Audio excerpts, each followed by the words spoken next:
Welcome to my educational channel విద్యా ఉద్యోగ సమాచారానికి స్వాగతం.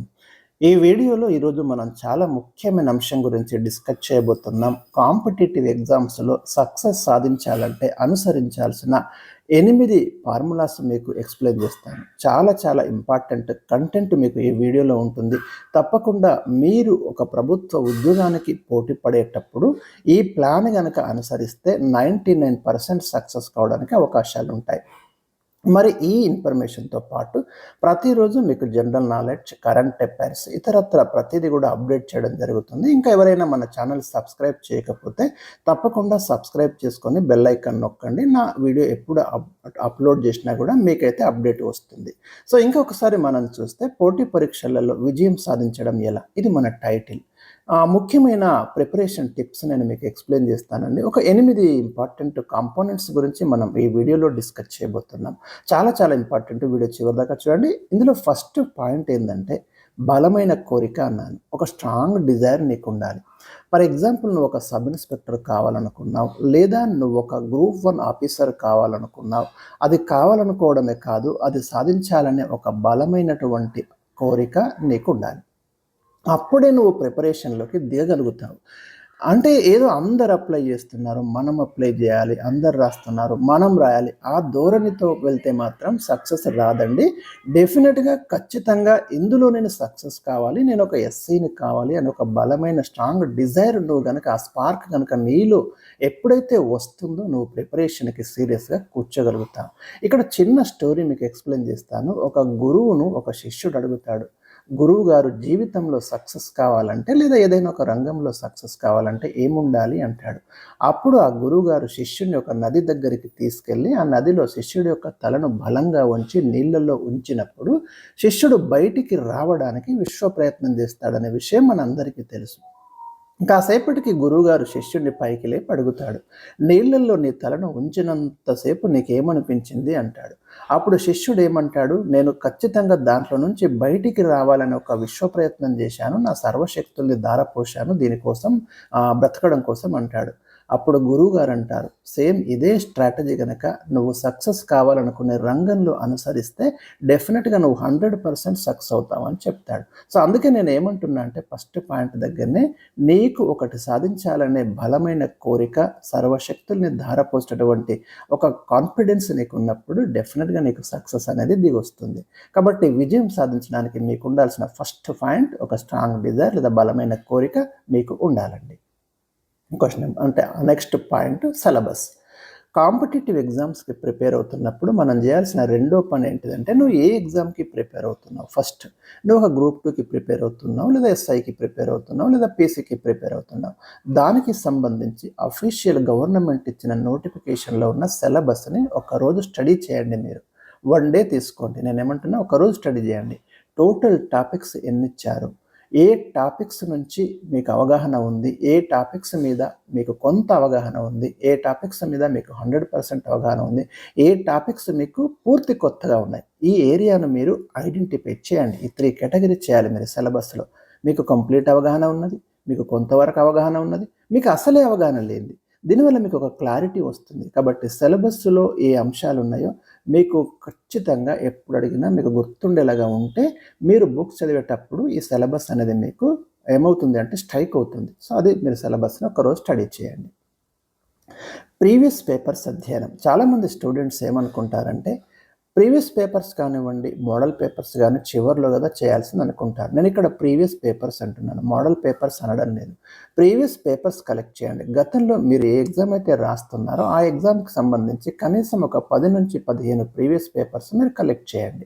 కలెక్ట్ చేసిన తర్వాత దాంట్లో ఏ విధమైనటువంటి క్వశ్చన్స్ అడుగుతున్నారు బాగా అధ్యయనం చేయండి. ఒక 2 రోజులు తీసుకోండి, నో ప్రాబ్లం. ఒక 2 డేస్ మీరు ప్రీవియస్ పేపర్స్ మీదనే ఫోకస్ చేయండి. మీరు ఇదివరకే చూసినటువంటి సిలబస్, ఇక్కడ అడుగుతున్నటువంటి క్వశ్చన్స్ ఎంతవరకు మ్యాచ్ అవుతున్నాయి, ఎంత పర్సెంటేజ్ మ్యాచ్ అవుతుంది అనేది మీరు కరెక్ట్ పట్టుకోగలిగితే మీ ప్రిపరేషన్ అనేది ఒక స్ట్రాటజీ ప్రకారం వెళ్ళే అవకాశం ఉంటుంది.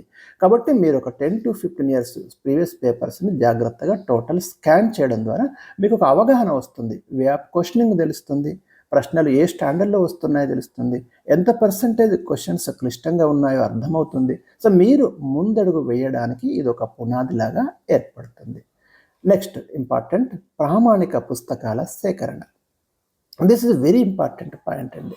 ఎందుకంటే ఒక యుద్ధంలో గెలవడానికి మంచి ఆయుధాలు ఎంతవరకు అవసరమో, ఈ పోటీ పరీక్షలు లేదా కాంపిటేటివ్ ఎగ్జామ్స్లో రాణించడానికి ప్రామాణిక పుస్తకాలు చాలా చాలా ఇంపార్టెంట్. ఇక్కడ బుక్స్ అన్నప్పుడు మీకు 2 రకాల బుక్స్ లభిస్తాయి. ఒకటి ప్రైమరీ సోర్సెస్, ప్రాథమిక ఆధారాలు. 2 సెకండరీ సోర్సెస్, అంటే వివిధ పబ్లికేషన్స్ ప్రచురించే పుస్తకాలు, మార్కెట్లో దొరికేటటువంటి గైడ్స్ కావచ్చు, తర్వాత మీకు సెకండరీ సోర్స్ అవుతాయి. ప్రైమరీ సోర్స్ అంటే రెఫరెన్స్ బుక్స్ అండి.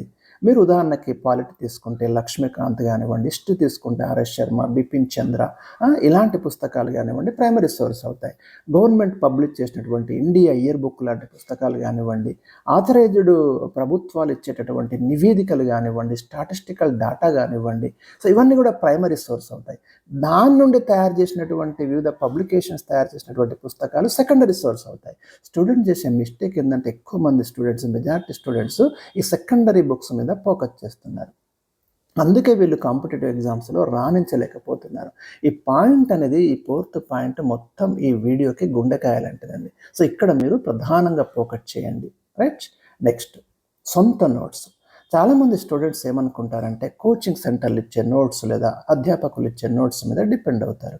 సో అది కొంతవరకు 50% మీకు సహాయపడుతుంది, కానీ 100% మీరు సక్సెస్ కావడానికి అది యూజ్ కాదు.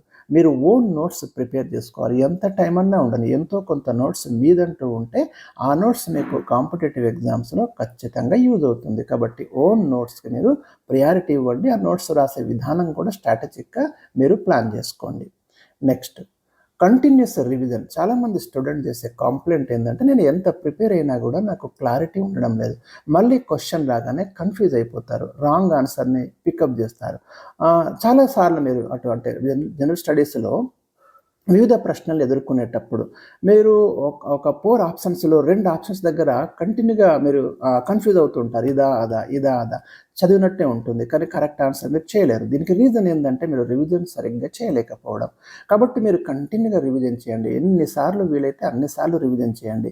20 పుస్తకాలు 2 సార్లు చదవడం కంటే 2 పుస్తకాలు 20 సార్లు చదివితే మీకు సబ్జెక్ట్ మీద మంచి కమాండ్ వస్తుంది, మీరు రివిజన్ చేసినట్టు కూడా అవుతుంది. కాబట్టి ఈ 6th పాయింట్ కూడా చాలా చాలా ఇంపార్టెంట్. నెక్స్ట్ 7th పాయింట్, ఒక ఫిక్స్డ్ టైం టేబుల్ వేసుకోండి. మీ దగ్గర ఎంత టైం అవైలబిలిటీ ఉంది చూసుకోండి. ఎన్ని గంటలు మీరు ప్రిపరేషన్ కోసం కేటాయించగలుగుతారు. దాంట్లో మీకు కమాండ్ లేనటువంటి సబ్జెక్ట్స్ని ఎంత టైం మీరు కేటాయిస్తారు, ఇవన్నీ ప్లాన్డ్గా వేసుకొని ఆ టైంకి ఆ సబ్జెక్టు ప్రిపరేషన్ అయ్యేలాగా మీరు ప్లాన్ చేయండి. దీనికోసం ఒక 6 నెలలు పట్టొచ్చు, మినిమం 6 months కావాలండి. 3 monthsలో సక్సెస్ అనేది మనం ఎక్స్పెక్ట్ చేయలేం. అంటే దానికి ప్లానింగ్ డిఫరెంట్గా ఉండాలి, అప్పుడు మనం దగ్గర దాకా వెళ్ళొచ్చు. కానీ మినిమం 5 to 6 months కనుక మనం హార్డ్ వర్క్ చేయగలిగితే ఏ పోటీ పరీక్షలోనైనా క్రాక్ చేయడం అనేది ఈజీ అవుతుంది. Next model papers practice. ఇక చివరిలో మీరు ఎగ్జామినేషన్ ఒక 15 days ఉంది లేదా 20 days ఉంది అనే ముందే మీ ప్రిపరేషన్ మొత్తం అయిపోయి మోడల్ పేపర్స్లోకి దిగాలి. మంచి స్టాండర్డ్ పబ్లికేషన్స్, సిలబస్ ప్రకారం ఇచ్చినటువంటి మోడల్ పేపర్స్, అది కూడా సిలబస్ను దృష్టిలో పెట్టుకొని తయారు చేసినటువంటి మోడల్ పేపర్స్ని విస్తృతంగా ప్రాక్టీస్ చేయండి. మీరు ఎక్కడ అటెంప్ట్ చేయలేకపోతున్నారు, ఏ క్వశ్చన్స్ని మీకు క్లిష్టంగా ఉంటున్నాయో మీరు మళ్ళీ తెలుసుకోవడానికి అవకాశం ఉంటుంది. దాన్ని కరెక్షన్ చేసుకోవడానికి మీ దగ్గర టైం ఉంటుంది. 15 to 20 days ఉంది కాబట్టి ఆ ఏరియాను మీరు స్ట్రెంథన్ చేసుకోవచ్చు. సో ఈ 8 అష్టసూత్ర కనుక మీరు పాటించగలిగితే మీ విజయాన్ని ఎవ్వరు ఆపలేరండి. దాంతోపాటు మీరు ఒక మంచి మెంటర్షిప్, ఎవరైనా ఒక మంచి గైడ్, కాంపిటేటివ్ ఎగ్జామ్స్లో సక్సెస్ అయినటువంటి పర్సన్ ఉన్నారంటే అతని యొక్క మార్గదర్శకత్వంలో మీ ప్రిపరేషన్ స్టార్ట్ చేసుకోండి. I wish you all the best. వీడియోని తప్పకుండా లైక్ చేయండి, షేర్ చేయండి, మీ కామెంట్స్ అయితే నాకు తెలియజేయండి. నెక్స్ట్ వీడియో కోసం వెయిట్ చేయండి.